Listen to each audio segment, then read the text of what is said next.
Varicose veins కి సరైన చికిత్స కోసం సంప్రదించండి ఎవిస్ హాస్పిటల్. నమస్తే రమగారు. నమస్తే జయ. రమగారు, కార్తీక పౌర్ణమి విశిష్టత, కార్తీక మాసంలో చాలా విశిష్టత కదా. ఆ రోజు కోసమే నెలంతా కూడా చూస్తూ ఉంటాము. సంవత్సరం అంతా దీపారాధన చేయని వాళ్ళు ఆ రోజు చేసేద్దాం పెట్టుకుందామని అలా అనిపిస్తుంది. అయితే ఇది ఏడాదంతా మానేసి ఆ ఒక రోజు చేస్తే సరిపోతుంది కాదు. ఒకవేళ కుదరకపోతే ఆ రోజు చేసుకోవచ్చు. కార్తీక పౌర్ణమి నాడు, పౌర్ణమి నాడు చంద్రుడు చాలా ప్రశాంతంగా ఉంటాడు, ప్రసన్నంగా ఉంటాడు. వెదరు అట్మాస్ఫియర్ చాలా బాగుంటుంది. మామూలుగా శరత్కాలమే చాలా అనుకూలమైన కాలం. ఇది ఉపాసనా కాలం కదా కార్తీక మాసం. సో పౌర్ణమి నాడు పగలు ఉపవాసం ఉండి రాత్రికి చంద్రోదయం అయ్యాక దీపారాధన చేసుకుని శివారాధన, అమ్మవారిని ఆరాధించడం, విష్ణు ఆరాధన కూడా చేయొచ్చు. ఈ దీపాలు ఒత్తులు వెలిగించుకుని తర్వాత భోజనం చేయటం. ఈ రోజున చేసేటువంటి దేవాలయ దర్శనం కానీ, దీపారాధన కానీ, తర్వాత నది కానీ సముద్రంలో కానీ స్నానం చేయటం. సముద్ర స్నానం చేస్తారు తెల్లవారుజామున కార్తీక పౌర్ణమి నాడు. మామూలుగా పౌర్ణముల్లో సముద్రాల దగ్గరికి వెళ్ళం మనం. అవునవును. ఈ ఒక్క కార్తీక పౌర్ణమికి మాత్రం సముద్ర స్నానం చాలా విశేషంగా చెప్తారు. చంద్రుని యొక్క శక్తి ఈ సముద్ర జలాల్లో ఉంటుందని, అప్పుడు కనుక స్నానం చేస్తే జీవితం చాలా ప్రశాంతంగా మారుతుందని చెప్తారు. కుదిరిన వాళ్ళు చేస్తారు. ఇప్పుడు అవకాశాలు కొంచెం తక్కువగా ఉన్నాయి. నదిలో స్నానం చేయటం, ఇంకా లేకపోతే వాపి కుపతటాకులు మనకు చెప్తారు కదా, నువ్వు ఈ బావి ఏదైనా చిన్న చెరువు అలాంటి చోటైనా సరే ఎక్కడైనా సరస్సుల్లో స్నానం చేయటం విశేషమైన ఫలితాన్ని ఇస్తుంది. సరస్సు తీరంలో చేసేటువంటి దాన ప్రక్రియ కూడా చాలా అద్భుతమైన ఫలితాన్ని ఇస్తుంది. మనం అన్నీ చేయలేకపోతాం, మనం కుదిరింది చేయగలుగుతాం కదా. మనకి ఏం కుదురుతుంది? సులువుగా తెల్లవారుజామునే లేచి స్నానం చేయటం, కొంచెం ఇంట్లో దీపారాధన చేసుకోవటం. కుదిరితే ఏ 9 గంటలకో 10 గంటలకో ఒక మాట వెళ్ళి సమీపంలో ఉన్న శివాలయానికో విష్ణువాలయానికో వెళ్ళి దర్శనం చేసుకోవటం. సరే, పగలు ఉపవాసం చేయటం, సాయంకాలం అవగానే కూడా వెళ్ళి గుళ్ళో దీపారాధన చేసుకొచ్చి 365 ఒత్తులు వెలిగించటం. అవును, సంవత్సరానికి సరిపడా మొత్తం. అంటే మామూలుగా నా ఉద్దేశం నేను ఒకళ్ళకే చేయాలని అనుకుంటాను. భార్యాభర్త ఇద్దరికి చేయాలని మనం నిరుడు కూడా ఇదే పాయింట్. మీరు ముందు ఒకళ్ళకే చెప్పారు, తర్వాత ఇద్దరు చేసుకోమన్నారు, ఎందుకమ్మా? అలాంటివి చాలామంది అడిగారు. సాధారణంగా అయితే ఇంటికి ఒక దీపారాధన అని అనిపిస్తుంది నాకు. చాలామంది పెద్దవాళ్ళు ఇద్దరికీ చేసుకోండి అని చెప్పడం వల్ల సరే అలాగే చెప్పాం. మన వెసులుబాటు, మన ఇంట్లో అలవాటు, మన మనసుకి నచ్చింది, మనం అలా చేయదలుచుకున్నాం. అప్పుడు 365 ఒత్తుల్ని కొంచెం చక్కగా కట్టగా కట్టి వాటిని కొంచెం ఉదయమే కనుక ఆవునేతిలో నానబెట్టి, నూనెలో కానీ ఆవునేతిలో కానీ కొంచెం నాననిస్తే ఒత్తులు నిలిచి వెలిగి కాలుతాయి. ఈ 365 ఒత్తులు వెలిగించుకోవచ్చు. తర్వాత ఏమో ఈ జ్వాలా తోరణం అవి చేస్తారు. దేవాలయాల్లో ఏం చేస్తారంటే, ఈ శివాలయాల్లో హెచ్చుగా కనిపిస్తుంది, వాకిలి వైపు శివుడిని, అమ్మవారిని, అయ్యవారిని ఇద్దరిని ఊరేగిస్తారు. ద్వారం దగ్గర పైన గడ్డితోటి బంధనంలాగా కట్టి అది వెలిగిస్తారు. ఆ వెలుగుతున్న జ్వాలల కింద నుంచి స్వామివారితో పాటు మనం కూడా నడవటం అనమాట. రథోత్సవం కానీ పల్లకి ఉత్సవం కానీ చేసి స్వామివారు అయ్యవారితో పాటు, అమ్మవారు అయ్యవారితో పాటుగా మనం కూడా ఆ జ్వాలల కింద నుంచి నడిచి లోపలికి వెళ్తే దేవాలయ దర్శనం చేస్తే అమోఘమైన ఫలితం ఉంటుందని, ఏడాది నుంచి ఉన్నటువంటి చీడపీడలు నశిస్తాయని, గ్రహదోషాలు తొలుగుతాయని స్వామితో కలిసి మనం దాంట్లో నుంచి వెళ్తాం అనమాట. జ్వాలా తోరణంలోంచి చేయొచ్చు మనకు అవకాశం ఉంటే, లేదా మనకి ఎంత అవకాశం ఉంటే అంతగా చేయటం. ఇందులో చంటి పిల్లలు, తల్లులు, గర్భవతులు, బాలింతలు, వృద్ధులు, అనారోగ్యంతో ఉన్నవాళ్ళు వీళ్ళందరూ ఉపవాసం చేయాలనే విధానం పెట్టుకోబోకండి.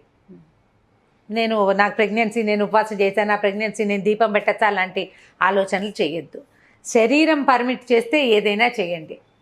శారీరకంగా అంత శక్తి లేనప్పుడు ఇది చేయకపోతే ఏదో అయిపోతుంది అనుకోకూడదు. ప్రధానమైంది అనుమానాలు. ఇప్పుడు ఒకవేళ ఉపవాసం చేయలేము, దీపారాధన చేసుకోవాలని ఉందనుకో, పొద్దున్న దేవుడికి దండం పెట్టుకుని దీపం పెట్టుకుంటామా, అప్పుడు నైవేద్యం పెట్టిన ఏ పదార్థాన్నైనా మనం తినచ్చు. అది కూడా ఉపవాసం కిందకే వస్తుంది. అదొక పద్ధతి.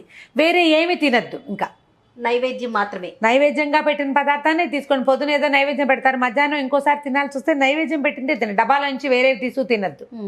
పళ్ళు ఇంట్లో ఉన్నవి దేవుడికి నైవేద్యంగా సమర్పించండి, అవి తీసుకోండి. పెందరాళ్ళే దీపం పెట్టుకోండి. చంద్రోదయం ఏముంది, 5:30కే అయిపోతుంది. అవును, చీకటి పడగానే సూర్యాస్తమయం అయ్యాక మన లెక్క.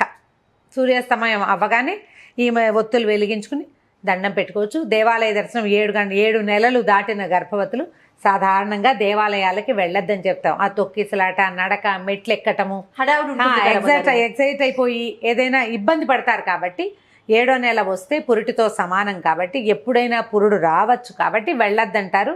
7th మంత్ వచ్చిన వాళ్ళు ఈ ప్రయత్నాలు పెట్టుకోకండి. సింపుల్గా దీపం ఇప్పుడు 365 ఒత్తులు వెలిగించక్కర్లేదు.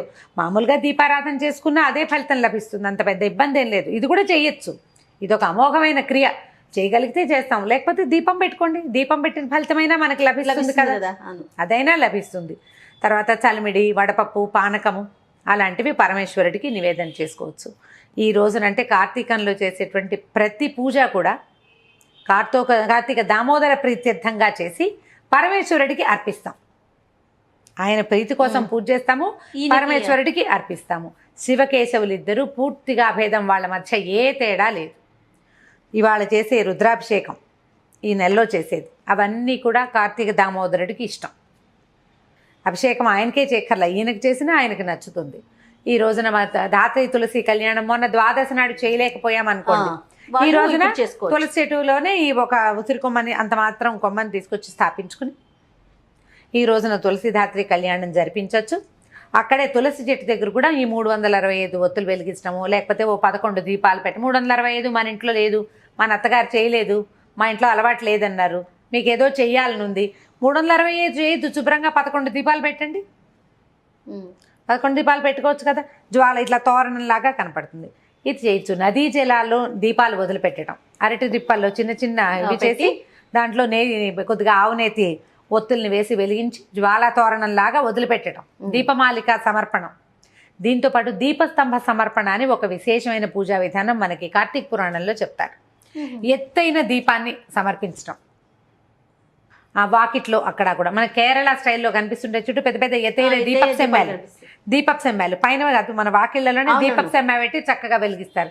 అట్లా మనం దేవతా మందిరానికి ఎదురుగుండా కొద్దిగా ఎత్తుగా ఒక పీట లాంటిది ఏర్పరిచి ఆ ఎత్తు మీద దీపారాధన చేసి పెట్టడం కూడా విశేషమైనది. అంటే ఎవలు అవి వేస్తారు వాళ్ళు, మన దగ్గర అంత అవకాశం లేదు. ధాన్యం పోయొచ్చు, బియ్యం కూడా పోయొచ్చు. ఆ బియ్యం పోసి దాని మీద పళ్ళెం పెట్టి దాంట్లో దీపారాధన పెట్టండి. అది కూడా ఒక మంచి సేవ, అలా కూడా చేయొచ్చు. పగలేలాగా ఉపవాసం ఉంటో సాయంకాలం పెందరాళ్ళే వంట చేసుకుని స్వామికి సమర్పించుకుని చక్కగా భోజనం చేసేసేయండి. ఇప్పుడు ఈసారి సరిగానే వచ్చేది, శుక్రవారం వచ్చింది కదా, శుక్రవారం వచ్చింది పౌర్ణమి. పగలేలాగా నక్తాలు ఉండే అలవాటు ఉన్న వాళ్ళు ఉంటారు. కార్తీక నక్తాలు అంటే పగలు ఉపవాసం ఉండి రాత్రి భోజనం చేసేవాళ్ళు, వాళ్ళు ఈ సాయంకాలం భోజనం చేయొచ్చు. అలా కాకుండా ఒక పొద్దు ఉండే ప్రాక్టీస్ ఉన్నవాళ్ళు, ఒక పొద్దున్న తిని రాత్రి మానేసే పద్ధతి ఉన్నవాళ్ళు, అంటే పగలు భోజనం చేస్తారు కార్తీకంలో, సాయంకాలం పలహారం చేసేవాళ్ళు, దాన్ని ఈరోజు ముందుకు మార్చుకోండి, ఇటు మార్చండి. పగలల్లా అభోజనం ఉండి ఉపవాసం ఉండి సాయంకాలం భోజనం చేయటం. ఈ రోజున చేసే లలితా సహస్రనామార్చన కూడా చాలా ఫలితాన్ని ఇస్తుంది. చంద్రబింబంలో లలితాదేవిని భావించి దీపం చూపించడము, అమ్మవారికి వెండి పళ్ళెంలో పాయసం పోసి నైవేద్యం చేయటము కూడా అద్భుతమైన ఫలితాన్ని ఇస్తుంది. ఏ పూజ చేసినా కూడా మనస్ఫూర్తిగా మీరు చెయ్యగలిగినంత శక్తి అనుసారం, గొడవలు పడకుండా, వాదనలు హడావిడులు లేకుండా తాపీగా చేసుకోగలిగే చిన్న పూజ నుంచి పెద్ద పూజ వరకు ఏదైనా భక్తి శ్రద్ధలతో హైరాన్ లేకుండా మీ ఇంట్లో ఉన్న అలవాట్లను బట్టి మీరు సమీపంలో ఉన్న పెద్దవారు ఎవరి మాట అయినా వినదలుచుకుంటే వాళ్ళ మాట ప్రకారం చేసుకోండి. ఇంట్లో వాళ్ళని కాదని భర్తని నిరాకరించి చేసిన వ్రతాలు ఫలితాన్ని ఇవ్వవు. మీ అత్తగారు ఉన్నారు మీతో పాటు, మా ఇంట వంటలేదు ఇవన్నీ చేస్తున్నావు నువ్వు అంటే అవి చెయ్యొద్దు. మీ ఇంట్లో ఏది ఉందో అది చెయ్యండి. లేదా అన్నిటికంటే ఈజీ, దేవాలయ దర్శనం సులువు. దేవాలయానికి వెళ్ళి దీపం పెట్టుకోండి. ఓ దీపారాధన కుందు పట్టుకెళ్తాం, ఓ డబ్బాలో కాస్త నూనె తీసుకెళ్తాం, లేదా నెయ్యి తీసుకెళ్తాం, ఒత్తులు తడిపి పెట్టుకోండి, చిన్న ప్రమిదలు తీసుకెళ్ళండి, చక్కగా వెలిగించండి. పిల్లల్ని, ఆడపిల్లలు ఉంటే మగ పిల్లలు ఉన్నా వెంబడి పెట్టుకు తీసుకెళ్ళి వాళ్ళతో కూడా ఒక దీపం పెట్టించండి. ఎవరైనా పెట్టిన దీపాలు ఉంటే వాటిని కొద్దిగా ఒత్తి ఎగసం దోసి మరో చుక్క మన సీసాలో నూనె ఉంటే తలగా నూనె వేయండి. అవన్నీ కూడా విశేషమైన ఫలితాలు ఇస్తాయి. ఏదైనా ఒక సత్క్రియ చేయటమే అంతే. దాంట్లో వాద ప్రతివాదాలు వాటికి తావి ఇవ్వబోకండి. ప్రశాంతంగా చేసుకోండి. ఏం పూజ చేసినా కూడా చక్కగా వాకిట్లో ముగ్గేసుకోవటం, ఇల్లు వాకిలు తుడుచుకోవటం, సాయంకాలం పెందరాళి వాకిట్లో కాస్త నీళ్ళు చల్లి ముగ్గేసుకోవటం, తులసి చెట్టు దగ్గర ముగ్గు వేయటం, ఈ దీపారాధన చేసుకోవటం, ఇవి చేసేసి తర్వాత ఒక చెంబు నీళ్ళు పోసుకోవడం, స్నానం చేసేసి చక్కమని దీపాలు అది పెట్టేసుకుంటే మీరు వంట చేసుకోవచ్చు. పెద్దవాళ్ళకి ఇబ్బంది లేకుండా, పిల్లలు ఆకళ్ళకి ఆగలేకపోతారు. ఏర్పాటుగా చూసి మాత్రం చేసుకోండి. మనం ఏ పూజ చేసినా కూడా మన ఇంట్లో వాళ్ళు ఇబ్బంది పడి పెద్దవాళ్ళు బాధపడే పరిస్థితి అయితే మనకి పెద్దగా ఫలితం లభించదు. నెగిటివ్ ఇవి ఫోర్సెస్ వచ్చేస్తూ ఉంటాయి కదా, దాన్ని నెగిటివిటీని రానివ్వకుండా మాత్రమే పూజ చేసుకోవాలి. అన్ని సముదాయించుకొని ముందుకు ముందుకు వెళ్ళాలి అంతే. నమస్తే. నమస్తే జయ.